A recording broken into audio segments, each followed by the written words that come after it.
All right, so I'm gonna take you through the steps of putting a new rope and pull cord handle on this assembly. It's not too hard. This will give us the opportunity to find out what parts we're missing from the decompression lever system too. We know we're missing the cable, but there's also a bail and a pickup and a few other small parts inside.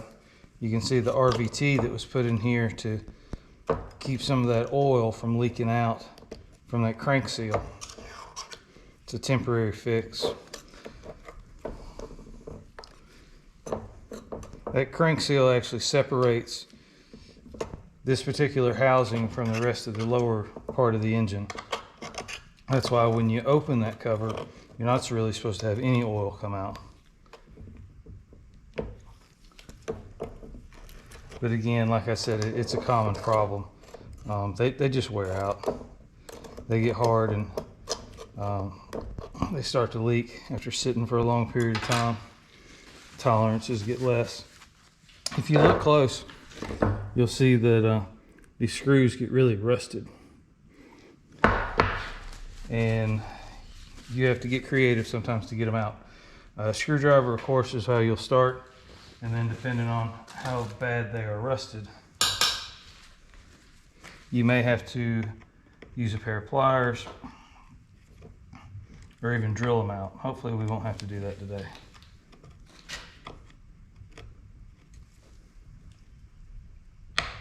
Yep.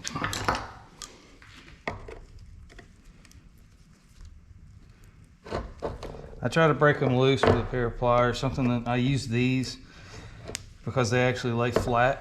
They're not curved. So I can lay them flat against something and get on the head of a bolt or a screw. If the pliers are curved inwards, like a lot of channel locks are, they won't sit flat. And so you'll slip off constantly. The harder you squeeze the pliers, the more chances they'll slip.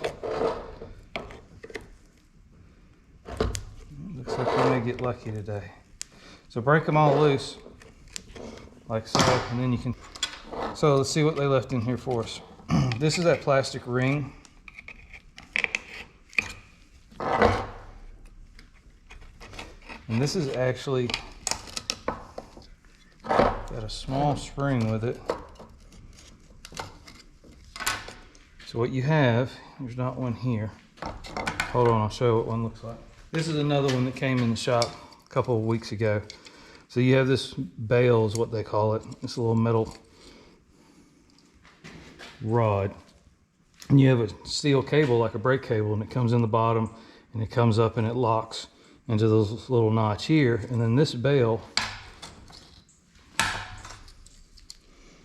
rides on the outside of this plastic collar like that. So when you pull it, this bail slides down, and when it's running, when you go to start it and you pull the lever, this actually slides up and makes contact here, and then that actually pulls the detent on the top of the engine, which we saw earlier.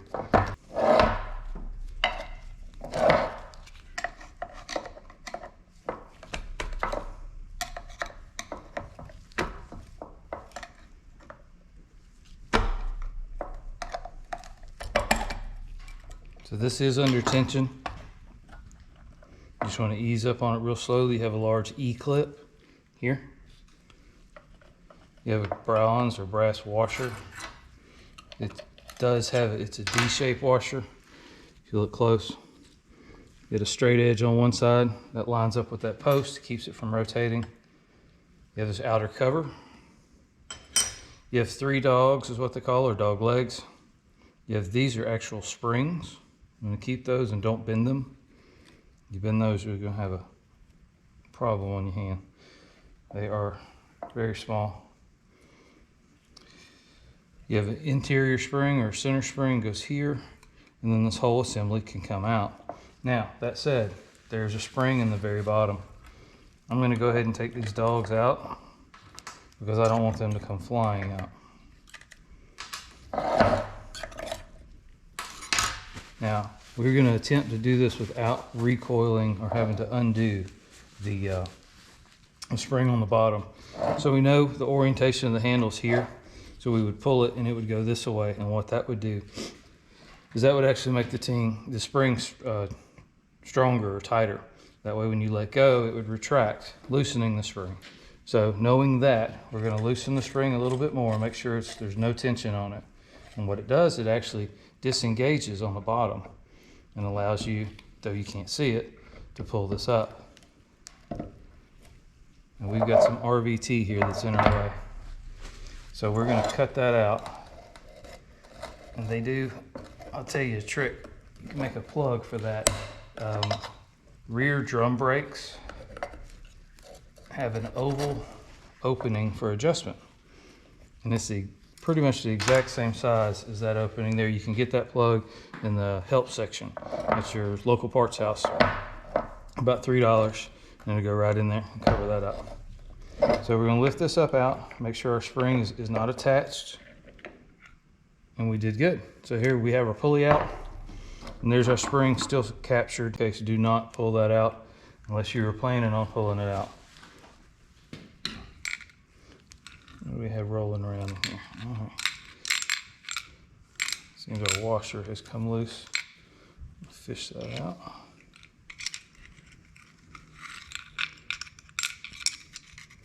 So there's a lower washer for the center spring and there's an upper washer. They are both D-shaped on one side so they don't spin. That's actually where the assembly gets some of its resistance to open up for the dog legs to come out and to catch on the hub that's on the front of the flywheel. So now what we need to do is remove our wire, remove our rope. And there's a little opening here on the inside of the case. Here. What you want to do is you want to just push that rope back through into the center of this housing. And it's a simple knot that keeps it from pulling all the way through. And then that's the rope that broke. So we talked earlier about someone possibly cutting the rope. Because that rope broke so far down in this assembly, we can rule that out, which is a good thing. So give me a moment and we'll clean this up and we'll be right back. All right, we got our parts cleaned back up. We're going to start our reassembly. So I picked this rope up at my local parts store and just buy it by the foot. I do quite a few of these a year, so I buy it in a little longer length than needed. You need about 3 feet. So when I'm getting ready to thread a piece of rope in here, it can get a little aggravating, especially if your rope starts to unwind. You can melt it, the rope, and we will do that in a minute. But I like to put a piece of tape on it, kind of bring it to a point. You can thread it right through there without near the issues, like such. That works with a piece of wire too. You're trying to thread a piece of cable, you're scared that it's going to get caught up on something, wrap it up with a piece of tape. Make a point out of it, and then you can fish it through whatever side opening you need to. So there's your rope, just like that. And then you can take your tape off. And as you see, this type of rope flares or frays quite easily. It's not going to hurt anything. We're going to melt it shut anyway. So if you can, try to twist it up, make it as neat as you can. And then we're going to actually burn the rope. So like I said, this is a nylon.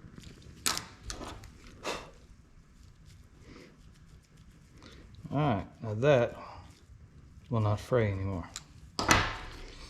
So what you want to do is you want to put a good sized knot on it. And try to run it to the end, you know, there's no point wasting any rope. And then double it up. Basically what we want to try to do is increase the size of that knot so it won't pull back through. Take my pliers, put on the end of it, and really pull it tight. but that's not going to pull back through that hole. Now there's not a lot of space in here. You can make all this fit in there. So we're just going to pull it back through and put our knot down in the bottom of this pulley, like such. And keep it over out of the way. Remember, our spring and washer are going to ride in here. We want to make sure we don't have anything interfering with that. And that's it. And that really is probably the hardest part. So now we need to take our housing, which is here. I'm going to wipe it out.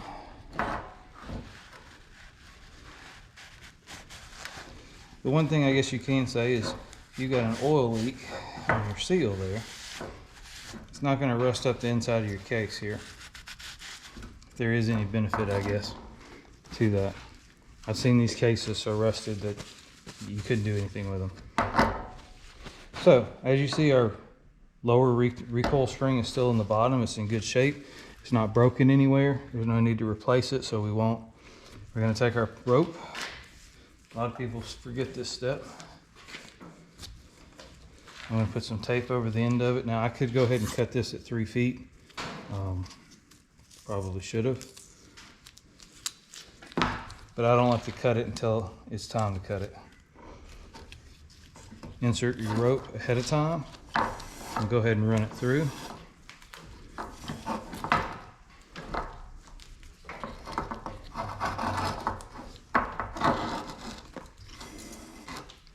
Like so. Now, it's a good idea to take a little grease and put on the bottom of your pulley here. These little fingers here, they do ride on top of that lower spring. And of course, you know, we want it easy to start, which means we need to make it easy to pull. Just put a little grease on the bottom of it like so. What that grease is going to do is going to find its way down on top of that spring.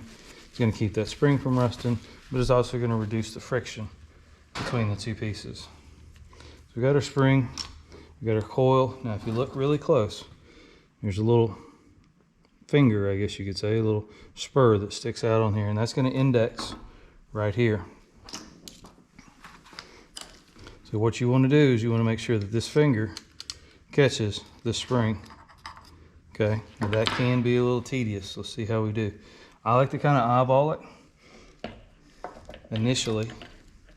Pull your rope down kind of at the same time so it goes in at the same time as the pulley does. And then if you can listen or feel, you see how we did? That's how lucky we got. We got it the first time. So what's happened is that finger is indexed with that spring, and as this pulley comes around, it's actually tightening that spring, and then that's where you get your recoil action from. So now what you want to do is I pull the rope back out here, and I'll show you a little trick to this. There is an opening or a notch on this pulley.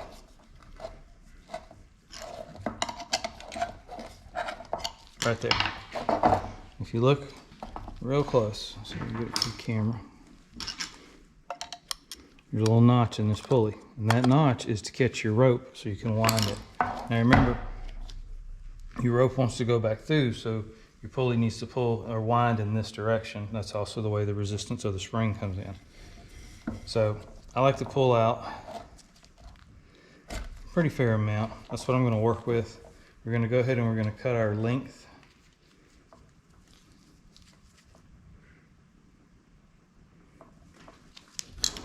And I'm going to go ahead and attach my handle.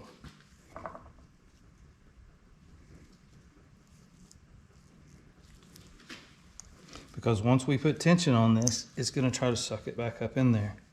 And if we don't have a handle on here, it'll take the rope all the way back up into the pulley, and then it will unwind, and we will have to start all over.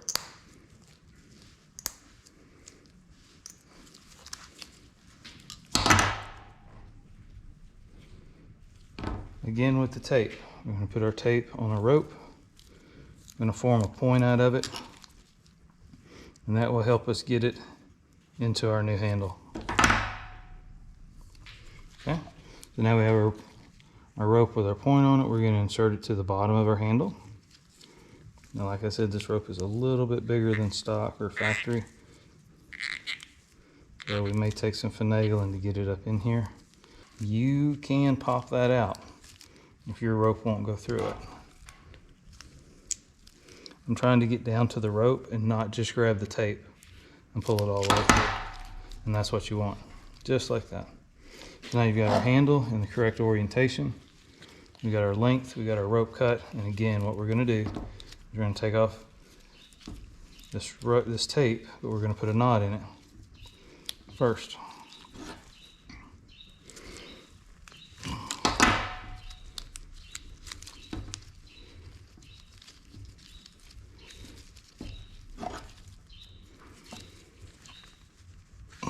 Just like that.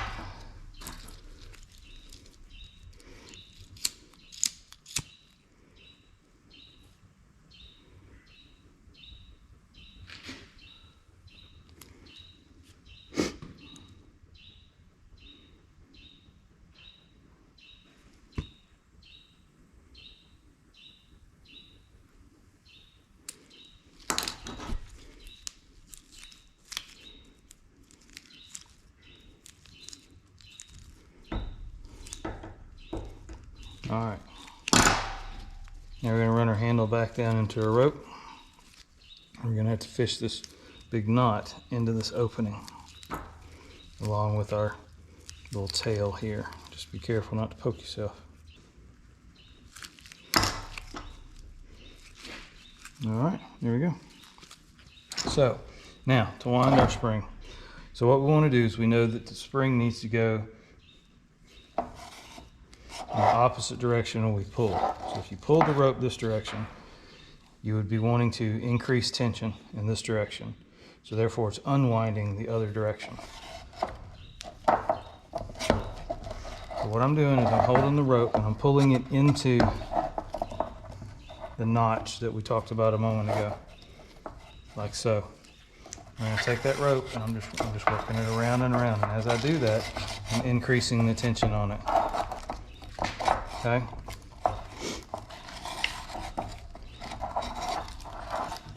And it doesn't take much. 4 or 5 rotations is probably about all you're going to want or need. Make sure this other part of the rope does not get caught, or it will try to wind up as well. And this is adjustable. Once you do it once, you can go back and add another rotation of tension if you need to. You pull your rope through, and then as I let go, it's just going to pull the rope back up. I think it needs probably another rotation. We'll do that in just a moment. But while we have it apart and it's accessible, we're going to reassemble the actual bolt that holds this on. So first we're going to start off with our flat washer on one side. You have a flat side on your center post, and we're going to push it down until it seats flush. You got your center spring, sits on top of that. Okay. Now our dogs, there's a top and a bottom. There's a flat side and there's a rounded side. The rounded side needs to go down, like so. Now if you ever take one of these apart and you find a line right here, or right here, or right here, that means it's broken. You need to get a new pulley. I've seen them broken so cleanly, it looks like that's the way that they're supposed to be. So next we got these little springs. That's exactly what they are, is they're springs. And they lock in between the 2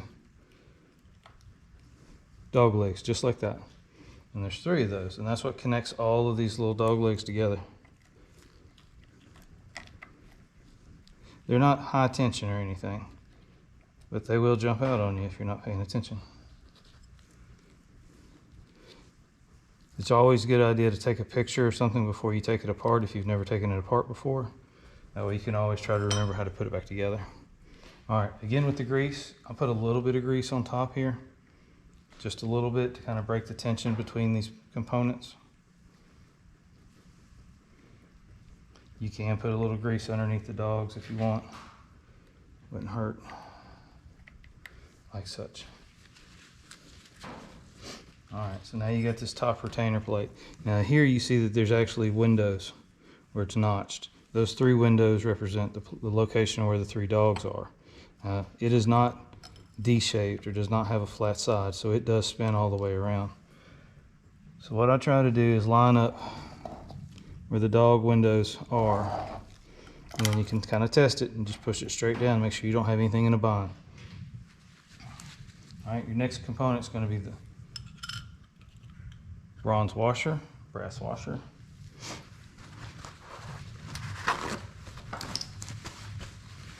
Now, you can do this a couple of different ways. So I like to use a C-clamp. And I go ahead and rotate this to where I'll be tapping the E-clip towards myself. In case it hops off, it won't go running across the shop. So as you see, this is the flat side. You're going to want this E-clip to actually sit opposite of that, just like that.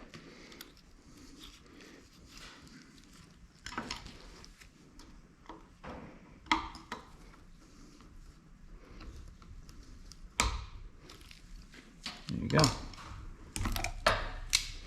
Now, something to check before you get too far into this. When you pull this, a couple things, this E-clip can actually catch and start walking around, and if it does, then you've got something bent. You need to straighten it out. Either this top plate is bent or your E-clip is bent. You need to make sure they're both flat. So, as you see, when you pull this, these little dogs come out. That's what actually engages in the engine. And that's a little soft. Just make sure that E-clip is not backing off.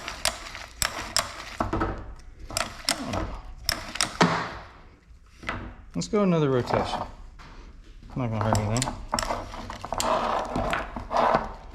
So again, pull your rope back out.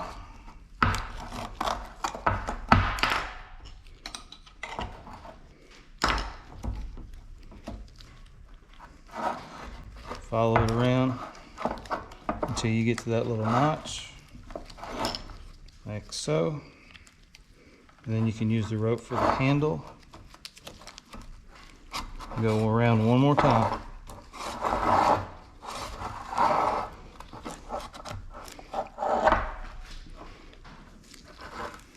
Pull your rope back out.